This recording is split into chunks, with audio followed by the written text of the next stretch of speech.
പാഠം 444 ഒരു കുടപുരാണം.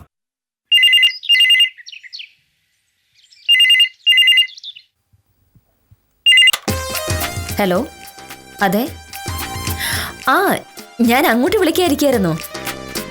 അതെയല്ലേ, എനിക്കിന്ന് രാവിലെ ഓഫീസിൽ പോകണം. ഉച്ചയ്ക്ക് മുന്നേ അവിടെ നിന്ന് ഇറങ്ങും. ഞാൻ എവിടെയാണ് വരേണ്ടത്? അതെയോ? ശരി. ഇല്ല, മോഹനേട്ടനോട് പറഞ്ഞിട്ടില്ല. മോഹനേട്ടൻ അറിഞ്ഞാൽ ഇത് ശരിയാവില്ല. എൻ്റെ മൊബൈൽ നമ്പർ അറിയാലോ, അതിൽ വിളിച്ചാൽ മതി. ശരി, അപ്പോൾ ഞാനറിയാം നീ എവിടെ പോകുന്നത്. ഞാനോട് പോവാൻ അത് ഒരു ഫ്രണ്ടിന്റെ വീട്ടിൽ പോകുന്ന കാര്യാ. ഏത് ഫ്രണ്ട്? എനിക്ക് 1213 കൂട്ടുകാരുണ്ട്. അവരൊക്കെ മോഹനേട്ടൻ അറിയൂ? അറിയില്ലെങ്കിൽ അറിയണമല്ലോ. നീ എന്റെ ഭാര്യയാണ്. നീ എവിടെ പോകുന്നു, ആരെ കാണുന്നു, എന്ത് ചെയ്യുന്നു എന്നൊക്കെ അറിയാനുള്ള അവകാശം എനിക്കുണ്ട്. മോഹനേട്ടൻ എവിടെ പോകുന്നു, ആരെയൊക്കെ കാണുന്നു, എന്തൊക്കെ സംസാരിക്കുന്നു എന്നൊക്കെ അറിയാനുള്ള അവകാശം എനിക്കുണ്ടോ? അങ്ങോട്ടും ഇങ്ങോട്ടും ഒരേ അവകാശമാണെങ്കിൽ സമ്മതിച്ചു തരാം. അല്ലാതെ എങ്ങനെ പറ്റും? ഇന്ന് റംസാൻ പ്രമാണിച്ച് നാട്ടിലുള്ള സകല സ്ഥാപനങ്ങൾക്കും അവധിയാണ്. എന്നിട്ടും നീ എന്തിനാ ഓഫീസിൽ പോകുന്നത്? ഓഫീസിൽ കുറച്ച് ജോലി തീർക്കാനുണ്ട് മോഹനേട്ടാ. ഇന്ന് അവധി ദിവസമായോണ്ട് വേറെ ശല്യമൊന്നും ഉണ്ടാവില്ലല്ലോ. ഉച്ചവരെ ഓഫീസിലിരുന്ന മുടങ്ങി കിടക്കുന്ന ജോലികളെല്ലാം അങ്ങ് തീർക്കാം. ഉച്ച കഴിഞ്ഞ് എനിക്ക് വേറൊരു പരിപാടിയുണ്ട്. അതെന്ത് പരിപാടിയാണ് എന്നാണ് ഞാൻ ചോദിച്ചത്. ഇതൊക്കെ ആലോചിച്ച് മോഹനേട്ടൻ എന്തിനാ തലപരിപ്പിക്കുന്നത്? അതങ്ങ് വിട്.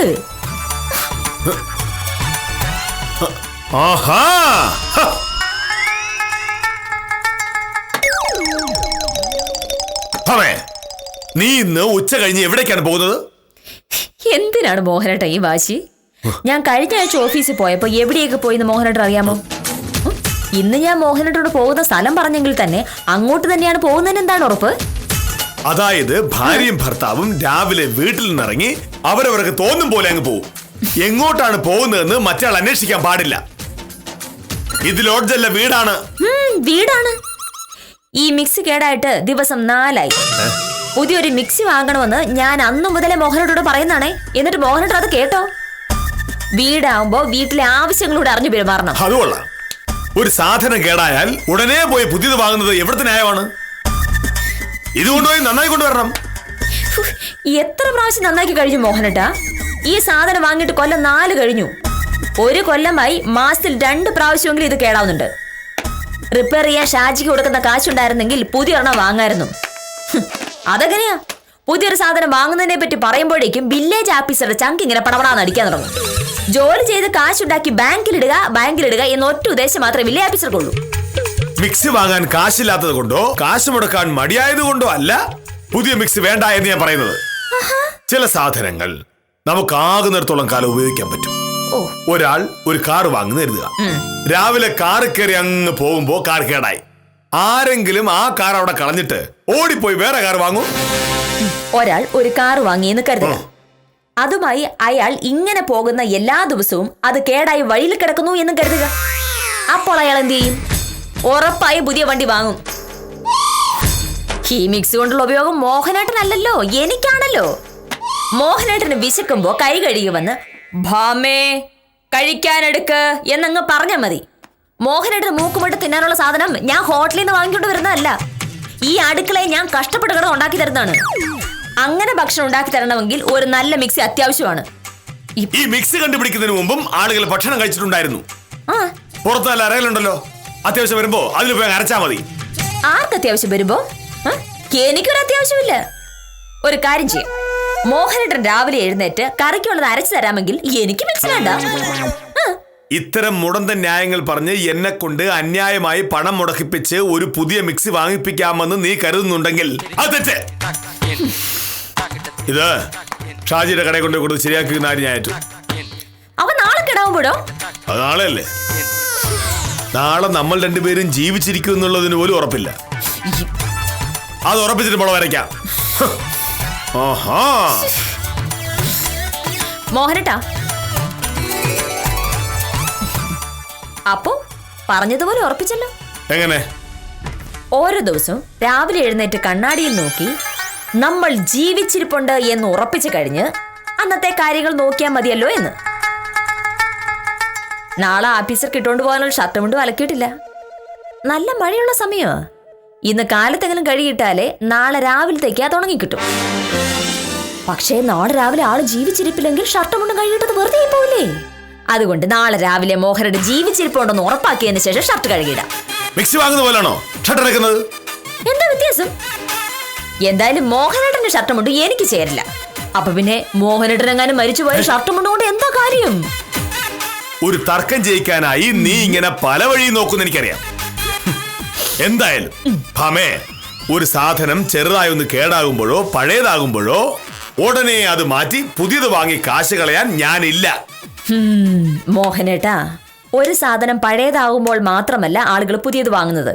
പഴയ സാധനത്തിനെക്കാട്ടിലും ഗുണമേന്മയുള്ള പുതിയ സാധനങ്ങൾ വരുമ്പോൾ ആളുകൾ അത് വാങ്ങും. ഉദാഹരണത്തിന് എന്റെ ഈ മൊബൈൽ ഫോൺ. പണ്ടിതുകൊണ്ട് ആളുകളെ വിളിച്ച് സംസാരിക്കാൻ മാത്രമേ പറ്റുണ്ടായിരുന്നുള്ളൂ. ഇപ്പോഴോ ഒരു മനുഷ്യന് ദൈനംദിന ജീവിതത്തിൽ ആവശ്യമുള്ള സകല കാര്യങ്ങളും ഇതിലുണ്ട്. ഇപ്പോഴത്തെ കാലത്ത് ആരെങ്കിലും ആ പഴഞ്ചൻ ഫോൺ കൊണ്ട് നടന്നിട്ടുണ്ടെങ്കിൽ ആളുകൾ ചിരിക്കില്ലേ?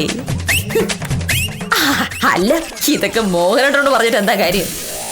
18-ാം നൂറ്റാണ്ടിലെ ആളുകൾ ഉപയോഗിച്ചുകൊണ്ടിരുന്ന എവിടെ ഈ പഴഞ്ചൻ കുടയും കൊണ്ടല്ലേ മോഹനേട്ടൻ നടക്കുന്നത്? ഈ കാലത്ത് ഇതുപോലൊരു കുട കൊണ്ട് തലയ്ക്ക് വെളിവുള്ള ആരെങ്കിലും നടക്കുവോ? കുട എന്ന് പറയുന്ന സാധനം മഴ നനയാതിരിക്കാനും വെയിൽ കൊള്ളാതിരിക്കാനും വേണ്ടിയുള്ളതാണ്. ഈ കുട കൊണ്ട് ആ ആവശ്യം കൃത്യമായി നടക്കുന്നുണ്ട്. അതല്ലല്ലോ മോഹനേട്ട കാര്യം. മോഹനേട്ടൻ മാസത്തിൽ ഒരു ഷർട്ട് മുണ്ടുമെങ്കിലും പുതിയതായി വാങ്ങുന്നില്ലേ? ആ, മോഹനേട്ടൻ പറയുന്ന കണക്കിനാണെങ്കിൽ ഒരു ഷർട്ട് മുണ്ട് മതി. അതോടുള്ള ആവശ്യം നടന്നാ പോരെ? ഇക്കാലത്ത് ഇത്രയും വലിയൊരു കുട അസൗകര്യം തന്നെയാണ്. ഒരു ചെറിയ കുടയായിരുന്നെങ്കിൽ അതിങ്ങനെ മടക്കി ആ ബാഗിൽ വെച്ചോണ്ട് പോവായിരുന്നു. അതൊരു എളുപ്പമല്ലേ മോനേട്ടാ? ഈ കുട എന്റെ കയ്യിലിരിക്കുന്നത് എനിക്കൊരു അസൗകര്യമല്ല. കാരണം ഇത് എനിക്ക് എന്റെ അമ്മ വാങ്ങി തന്ന കുടയാണ്. അമ്മ വാങ്ങി തന്ന കുട കയ്യിലിരിക്കുമ്പോ എനിക്കതൊരു ധൈര്യമാണ്. നിന്റെ അച്ഛനോ അമ്മയോ അങ്ങനെ ഓർത്തു വെക്കാൻ തക്കതായ ഒരു സമ്മാനം നിനക്ക് വാങ്ങി തന്നിട്ടുണ്ടോ? ഇല്ല. അതുകൊണ്ട് തന്നെ നിനക്ക് ഈ കുടയുടെ വില മനസ്സിലാവില്ല. ഓർത്തു വെക്കാൻ എന്റെ അച്ഛൻ എനിക്കൊന്നും തന്നിട്ടില്ല എന്ന് മോഹനേട്ടൻ പറയല്ലേ? ഈ ഭൂമിയിൽ കിട്ടാവുന്ന ഏറ്റവും പഴഞ്ചനായ ഈ വില്ലേജ് ഓഫീസറെ കണ്ടുപിടിച്ച് എന്റെ തലയിൽ കെട്ടിവെച്ചത് എന്റെ അച്ഛനല്ലേ? ഓഹ്, അതെനിക്ക് ഈ ജന്മത്തിലെന്നല്ല അടുത്ത ജന്മത്തിലും അതിനടുത്ത ജന്മത്തിലും മറക്കാനേ പറ്റില്ല. കൂട്ടുകാരനെത്തിയല്ലോ. മോഹനേട്ടന്റെ ഈ കുടയെപ്പറ്റി ഉത്തമം പറഞ്ഞത് എന്താണെന്നറിയാമോ? ഇത് പുരാവസ്തു വകുപ്പിൽ കൊടുത്താൽ നല്ല പൈസ കിട്ടുമെന്ന്. ഇത്രയും പഴയ കുട ഇപ്പോൾ ഇന്ത്യയിൽ കിട്ടാനേ ഇല്ല എന്ന്. ഉത്തമൻ മോഹനേട്ടനെ കാണുന്ന കാലം മുതൽ ഈ കുടയും മോഹനേട്ടന്റെ കയ്യിലുണ്ടത്. ഉത്തമൻ അങ്ങനെ പറഞ്ഞു. ഞാൻ എന്തിനാ മോഹനേട്ടൻ നുണ പറയണത്? മോഹനേട്ടൻ തന്നെ ചോദിച്ചു നോക്കിയോ സാറേ.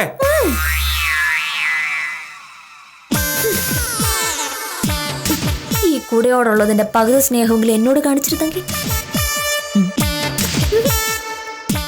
ഉത്തമന്റെ കാര്യം എന്താവോ എന്തോ, എന്നെ കൊണ്ട് ഇത്രയൊക്കെയല്ലേ പറ്റൂ. നമസ്കാരമുണ്ട് സാർ. സാറേ, പ്രഭാകരന്റെ വരുമാന സർട്ടിഫിക്കറ്റിന്റെ കാര്യം എന്തായി എന്നറിയാനാണ്. എന്ത്? പ്രഭാകരന്റെ വരുമാന സർട്ടിഫിക്കറ്റ് പുരാവസ്തു വകുപ്പിൽ പോയി ചോദിച്ചാ മതി. വരുമാന സർട്ടിഫിക്കറ്റ് പുരാവസ്തു വകുപ്പിലാ? അതെന്താണ് സാർ അങ്ങനെ? എന്റെ കുട പുരാവസ്തു വകുപ്പിന് കൊടുത്താൽ നല്ല പൈസ കിട്ടുമെന്ന് ഉത്തമൻ ആരോടെങ്കിലും പറഞ്ഞു. ഞാൻ അങ്ങനെയൊന്നും പറഞ്ഞിട്ടില്ല. ഉത്തമ, വെറുതെ കള്ളം പറയല്ലേ? കഴിഞ്ഞ ആഴ്ച ഒരു ദിവസം സ്റ്റേറ്റ് ബാങ്കിലെ ദാമോദരൻ സാറ് മോഹനേട്ടന്റെ കുടയെ പറ്റി കളിയാക്കി പറഞ്ഞെന്ന് ഉത്തമൻ എന്നോട് പറഞ്ഞില്ലേ? നമ്മൾ രണ്ടും കൂടി മോഹനേട്ടന്റെ കുടയെ പറ്റി പറഞ്ഞ് ചിരിച്ച് ചിരിച്ച് ചിരിച്ച് തലകുത്തി പറഞ്ഞപ്പോ ഉത്തമൻ പറഞ്ഞില്ലേ, മോഹനേട്ടന്റെ കൂടെ പുരാവസ്തു വകുപ്പിന് കൊടുത്ത നല്ല പൈസ കിട്ടുമെന്ന്. വക്കീലെ, ആവശ്യമില്ലാത്ത കാര്യം പറയല്ലേ. ഞാനാണെങ്കിൽ അങ്ങനെ ചിന്തിച്ചിട്ട് പോലുമില്ല സാറേ. ഇത് വക്കീൽ വെറുതെ പറയുന്നതാണ്. അമ്മയാണ് സാറിനാണ്. അല്ലല്ല, അമ്മയാണ്, എന്റെ അമ്മയാണ്. ഞാൻ ഈ സംഗതി അറിഞ്ഞു പോലുമില്ല. മോഹനോട് ബാഗ് മടക്കി വെച്ച് കൊണ്ടുപോകാൻ പറ്റുന്ന ഒരു ചെറിയ കുട വാങ്ങാൻ പറയണോന്ന് ഞാൻ പറഞ്ഞപ്പോ ഉത്തമൻ എന്താ പറഞ്ഞത്? അയ്യോ വക്കീലെ, അങ്ങനെ പറയരുത്. ഈ കുട കൊണ്ട് മഴ നനയാതിരിക്കാനും വെയിൽ കൊള്ളാതിരിക്കാനും മാത്രമല്ല പറ്റുന്നത്, പോകുന്ന വഴിയിൽ ഒരു പാമ്പിനെ കണ്ട തല്ലിക്കൊല്ലാം, പട്ടി കടിക്കുമ്പോ നല്ല അടിച്ചോടിക്കാം. പിന്നെ മോഹനേട്ടന് വയസ്സാവുമ്പോ ഇങ്ങനെ കുത്തി നടക്കാന്ന് പറഞ്ഞില്ലായിരുന്നു? വക്കീലെ, ഇങ്ങനെ ഇല്ലാത്ത കാര്യം പറഞ്ഞ് എന്നെ സാറിനെ തമ്മിൽ തെറ്റിക്കാനൊന്നും നോക്കണ്ടേ. ഞാൻ സാറേ ഇങ്ങനെ ഒരു സംഭവമേ പറഞ്ഞിട്ടില്ല സാറേ. ഞാൻ അല്ലെങ്കിൽ തന്നെ അങ്ങനെ പറയൂ. പറഞ്ഞല്ലോ. എനിക്ക് സാറിനോടുള്ള ബഹുമാനം പോലെ തന്നെയാണ് ആ കുടയെ ഇരിക്കുന്നത്. ഇതിനെ ഞാൻ ബഹുമാനിക്കുന്നത്. ആ കണ്ട ഉത്തമ, ഇനിയിപ്പോ ഉത്തമൻ അങ്ങനെയൊക്കെ പറഞ്ഞാലും എനിക്ക് പുല്ലാണ്. കാരണം ഇത് എനിക്ക് എന്റെ അമ്മ വാങ്ങി തന്ന കുടയാണ്. പുതിയൊരു കുട കാണുമ്പോ അമ്മ വാങ്ങി തന്ന കുട കളയുന്നത് അമ്മയെ മറക്കുന്നത് പോലെയാണെന്ന് ഉത്തമൻ അറിയാമോ? അത് ന്യായമാണ് ഉത്തമ. മോഹനേട്ടൻ 1ാം ക്ലാസ്സിൽ പഠിക്കുമ്പോ മോഹനേട്ടന്റെ അമ്മ മോഹനേട്ടന് ഒരു നിക്കർ ഷർട്ട് വാങ്ങിക്കൊടുത്തിരുന്നു. നല്ല ഷർട്ടും മുണ്ടും കിട്ടുമ്പോ പഴയ നിക്കർ കളഞ്ഞാൽ അത് അമ്മയെ മറക്കുന്ന പോലെ ആവുമല്ലോ എന്ന് കരുതി നാളെ മുതൽ മോഹനേട്ടൻ നിക്കറിട്ടിട്ടാണല്ലോ വില്ലേജ് ഓഫീസിൽ പോകുന്നത്. ഒരിക്കലുമല്ല. നിക്കറും കുടയുമാണ്. പക്ഷേ രണ്ടും വാങ്ങി തന്നതാരാ? മോഹനേട്ടന്റെ അമ്മ. ഉത്തമ, അച്ഛനമ്മമാർ മക്കൾക്ക് അങ്ങനെ പല സാധനങ്ങളും പല പ്രായത്തിന് വാങ്ങിക്കൊടുക്കും. മരിക്കുന്നത് വരെ ആ സാധനം മാത്രമേ ഉപയോഗിക്കാവൂ എന്ന് പറഞ്ഞല്ല അവരത് ചെയ്യുന്നത്. ഈ കുട മോഹനേട്ടന്റെ കയ്യിൽ കിട്ടിയിട്ട് കൊല്ലം എത്രയായി? 5. ഇനിയെങ്കിലും അത് മാറ്റി പുതിയൊരു കുട വാങ്ങിക്കൂടെ? ചെയ്യില്ല. ചെയ്യാത്തതിന്റെ കാരണം അമ്മയോടുള്ള സ്നേഹമല്ല, പിശുക്കാണെന്നുള്ള കാര്യം എനിക്കറിയാലോ. ഒരു പുതിയ കുട വാങ്ങാൻ ഒരുപാട് പൈസ ഒന്നും വേണ്ട. പക്ഷെ ഇപ്പൊ പുതിയ കുട വാങ്ങേണ്ട കാര്യം എന്താണ്? ഞാൻ 5 കൊല്ലം ഉപയോഗിച്ചു എന്നുള്ളത് നേരാ. പക്ഷെ ഈ കുടക്ക് എന്തെങ്കിലും കുഴപ്പമുണ്ടോ? കുഴപ്പമല്ലല്ലോ. പ്രശ്നം ഒന്നാമത് ഇത്തരം കുടകൾ പഴയ ഫാഷനാണ്. രണ്ടാമത് ഇത്രയും വലിയ കുടകൾ അസൗകര്യമാണ്. അതായത് നീ പറഞ്ഞു വരുന്നത് ഒരു സാധനം പഴയതായി എന്നോ അതുകൊണ്ട് വലിയ ഗുണമില്ല എന്നോ തോന്നുമ്പോ അത് മാറ്റി പുതിയൊരെണ്ണം വാങ്ങണമെന്നാണ് അല്ലേ? ഉത്തമ, കുറച്ച് പഴയതാണ്. യാതൊരു പ്രയോജനവും ഇല്ലാത്ത മഹാശല്യമായൊരു ഭാര്യയ്ക്ക് പകരം പുതിയൊരു ഭാര്യ വാങ്ങാൻ കിട്ടോ? എത്ര പൈസ വേണമെങ്കിലും മുടക്കാം. ഇനിയിപ്പോ പുതിയ കിട്ടില്ലെങ്കിലും വേണ്ടില്ല, ഈ പഴയ സാധനത്തിനെ ഒഴിവാക്കി കിട്ടിയാൽ മതിയായിരുന്നു. അതിനുവേണ്ടി എത്ര കാശ് മുടക്കാനും മോഹനേഷൻ തയ്യാറാ. അങ്ങോട്ട്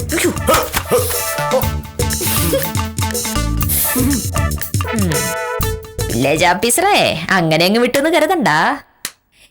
എങ്കിൽ പിന്നെ പുതിയൊരു കുട വാങ്ങാൻ പറ്റുമോ നോക്കിട്ടെ ബാക്കി കാര്യം. അതവിടെ നിക്കട്ടെ. സാറിന്റെ കൂട പുരാവസ്തു വകുപ്പിന് വിൽക്കുന്ന കാര്യം ഞാൻ എപ്പോഴാണ് വക്കീലിനോട് പറഞ്ഞത്? അതെന്റെ ഒരു നമ്പർ അല്ലായിരുന്നു. ഞാൻ പറഞ്ഞ വില്ലേജ് ഓഫീസർ മൈൻഡ് ചെയ്യില്ല. ഉത്തമം പറഞ്ഞു എന്ന് പറഞ്ഞിട്ടുണ്ടെങ്കിൽ സംഗതി കുറച്ചുകൂടി സീരിയസ് ആവുമല്ലോ. അതുകൊണ്ടാ. അത് കൊള്ളാം. നിങ്ങൾക്ക് ഭാര്യയ്ക്കും ഭർത്താവിന് ഭ്രാന്താണെന്ന് കരുതി എന്റെ നെഞ്ചത്ത് കയറുന്ന കഷ്ടമാണ് കേട്ടാ. പ്രഭാകരന്റെ വരുമാന സർട്ടിഫിക്കറ്റ് ഞാൻ ഇപ്പൊ എന്ത് ചെയ്യും? വരുമാന സർട്ടിഫിക്കറ്റ് വേണമെങ്കിൽ വില്ലേജ് ഓഫീസിൽ ചെല്ലണം. ഇത് വില്ലേജ് ഓഫീസറുടെ വീടാണ്. തോന്നിയതാണ്. അത് കൊള്ളാലോ. ഐശ്വര്യമായിട്ട് രാവിലെ വന്ന കാര്യം ഗോപിയായി. ഏത് നേരത്താണോ ഇങ്ങോട്ട് കയറി വരാൻ തോന്നിയത്?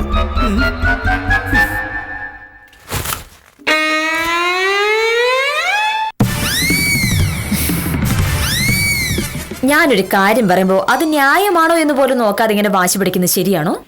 കഴിഞ്ഞ ആഴ്ച വിദ്യാലക്ഷ്മിയുടെ സതീഷ് സാറ് ഒരു പോപ്പി കൂടെ വാങ്ങി.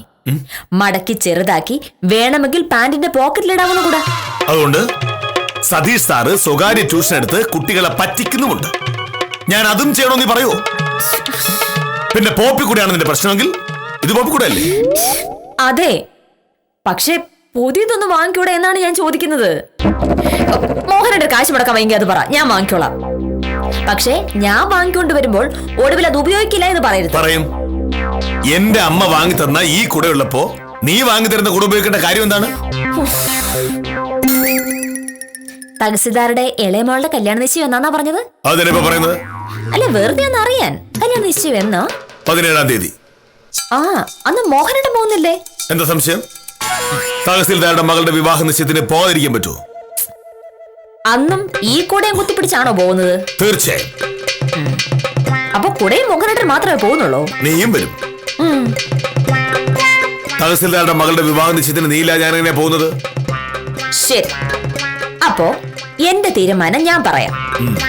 പുതിയ കുടയുമായി മോഹനേട്ടൻ പോയാൽ മാത്രമേ ഞാൻ കൂടെ വരൂ. ആന്തരായം അതാണ് ന്യായം.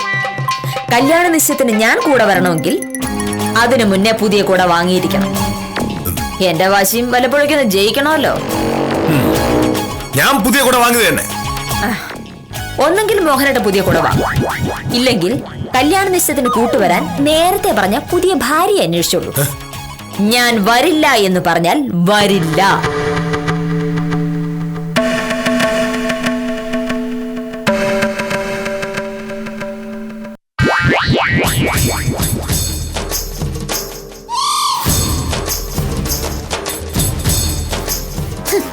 വാശി എന്ന് വെച്ചാൽ ഇങ്ങനെയുണ്ടൊരു വാശി. 4 കൊല്ലമായി ഉപയോഗിക്കുന്ന കുടയാ. അതൊന്നും മാറിയില്ല, എന്തു പറ്റുമെന്നാണ്? സത്യം പറഞ്ഞ നാട്ടുകാർ കാണുമല്ലോ എന്ന് നാണക്കേട് തോന്നേണ്ടത് മോഹനേട്ടനാണ്. പക്ഷേ കാശ് മുടക്കേണ്ട കാര്യം വരുമ്പോൾ നാണക്കേടൊക്കെ കക്ഷി അങ്ങ് മാറ്റിവെക്കും. അങ്ങനെ പറയണ്ട. സത്യഭാമ പറഞ്ഞു കേട്ടിടത്തോളം ഈ കേസിൽ പ്രശ്നം പിശുക്കല്ല, സെന്റിമെന്റ്സാ. അമ്മ വാങ്ങിത്തന്ന കുട എന്ന സെന്റിമെന്റ്സ്. സാർ, അച്ഛനമ്മമാര് കുട്ടികൾക്ക് സ്നേഹപൂർവ്വം പല സാധനങ്ങളും വാങ്ങിക്കൊടുക്കും.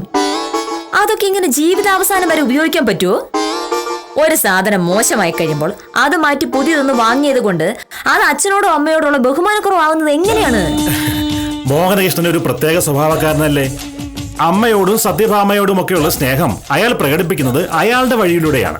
അങ്ങനെ ഒരു വഴിയാണിത്. സത്യഭാമ ഇനി എത്ര നിർബന്ധിച്ചാലും ഇതിൽ നിന്നും ആശാനെ പിന്തിരിപ്പിക്കാമെന്ന് കരുതണ്ട. ആ പറഞ്ഞെടുത്ത് സാറിന് തെറ്റി. ഒന്നും കാണാതെയും അറിയാതെ അല്ലല്ലോ സത്യഭാമ ഒരു മത്സരത്തിന് ഇറങ്ങുന്നത്. ഇത്തവണ ഞാൻ പറഞ്ഞത് നടക്കും. ഞാൻ പറഞ്ഞതേ നടക്കൂ. നാളെ പുതിയ പോപ്പിക്കുടയുമായി മോഹനേട്ടൻ ആപ്പീസിൽ പോയിരിക്കും. അതെങ്ങനെ? സാറ് കണ്ടു. വരാൻ പോകുന്നത് എന്താണെന്ന് മോഹനേട്ടനും അറിയില്ല, സാറിനും അറിയില്ല, മോഹനേട്ടന് വക്കാലത്ത് പറയാൻ വന്ന ഉത്തമനും അറിയില്ല. അപ്പോ കാര്യമായ എന്തോ സസ്പെൻസ് ആണല്ലോ. എന്താ സംഭവം? സസ്പെൻസ് അല്ലേ സാറേ? അത് സസ്പെൻസ് ആയിട്ട് തന്നെ ഇരിക്കട്ടെ.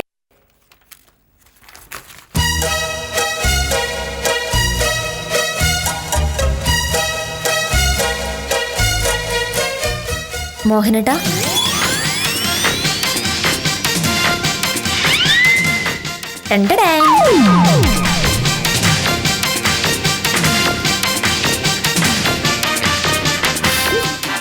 മോഹനേട്ടന് പുതിയ പോപ്പിക്കുട. ഈ കുടയും കൊണ്ടാണ് മോഹനേട്ടൻ തഹസിൽദാരുടെ മോളുടെ കല്യാണ നിശ്ചയത്തിന് പോകുന്നത്. നീ ആരോട് ചോദിച്ചായി കുട വാങ്ങിയത്? അത് വിട്. ഇന്ന് മുതൽ ഇതാണ് മോഹനേട്ടന്റെ കുട. ഇത് പിടിക്ക്. എനിക്ക് കുട വേണ്ട. എന്നെ തോൽപ്പിക്കാനായി നീ പോയി ഒരു കുടയും വാങ്ങിക്കൊണ്ട് വരുമ്പോ ഉടനെ ഞാൻ അത് 2 കൈ നീട്ടി സ്വീകരിക്കുമെന്ന് എനിക്ക് തോന്നിയെങ്കിൽ അതിന്റെ വിവരക്കേട്. എനിക്ക് എന്റെ അമ്മ വാങ്ങിക്കൂടെ മതി. ആ കുടയിന് മോഹനേട്ടൻ ഉപയോഗിക്കില്ല. കാരണം ആ കുട ഈ വീട്ടിലില്ല.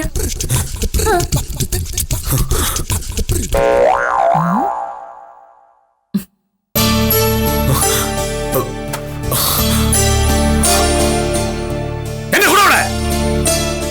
ഇതാണ് മോഹനേട്ടന്റെ പുതിയ കുട. എനിക്ക് കുട വേണ്ട. അമ്മേ, ഈ കാര്യത്തിൽ വെറുതെ വഴക്കുണ്ടാക്കണ്ട. ഞാൻ എന്റെ അമ്മ വാങ്ങിത്തത് കുടയെ ഉപയോഗിക്കൂ. ഇത് മോഹനേട്ടന്റെ അമ്മ വാങ്ങിച്ചതാണെന്ന് കരുതിയാ മതി. അങ്ങനെ കരുതാൻ പറ്റില്ലല്ലോ. എന്റെ അമ്മ വാങ്ങി എന്റെ കയ്യിൽ തന്ന കുട ഉള്ളപ്പോ നീ വാങ്ങിയ ഈ കുട അമ്മ തന്ന കുടയാണെന്ന് കരുതി ഉപയോഗിക്കേണ്ട കാര്യം എനിക്കെന്താണ്? എന്റെ കുട എവിടെ? അതാ മുറ്റത്ത് കിടപ്പുണ്ട്. മുറ്റത്തോ? പിന്നുള്ളത് പുതിയ സാധനങ്ങൾ കിട്ടുമ്പോ പഴയ സാധനങ്ങൾ നമ്മൾ എറിഞ്ഞോളയില്ലേ? ആ കുട കൊണ്ട് ഇനി ഒരു ഉപയോഗമില്ല. അതുകൊണ്ട് അത് കളഞ്ഞു.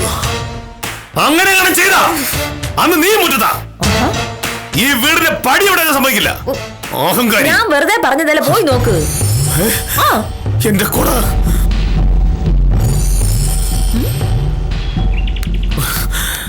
എവിടെ കൊണ്ട് കളഞ്ഞു?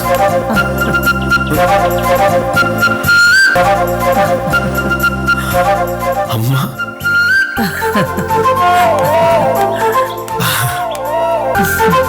അമ്മ പോന്നു.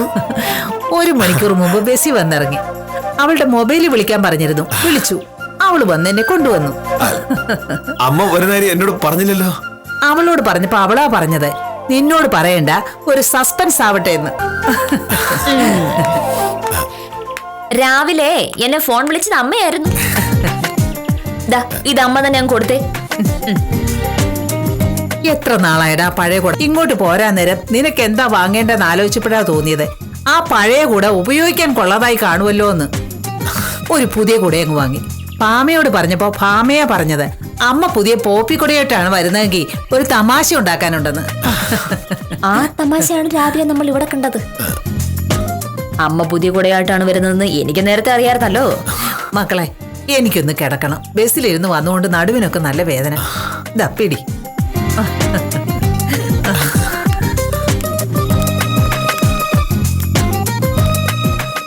എങ്ങനെയുണ്ടായിരുന്നു എന്റെ അഭിനയം? അഭിനയാണെന്ന് തോന്നിയില്ല. അതാണ് സത്യഭാമോ. എന്തായാലും അമ്മ വാങ്ങിയ കൂടെ മാത്രം ഉപയോഗിക്കുന്ന വില്ലേജ് ഓഫീസറുടെ പ്രശ്നം തീർന്നല്ലോ. ഇനി ഈ കൂടെയും കുത്തിപ്പിടിച്ച് വേണം തഹസിൽദാരുടെ മോളുടെ കല്യാണ നിശ്ചയത്തിന് പോവാൻ.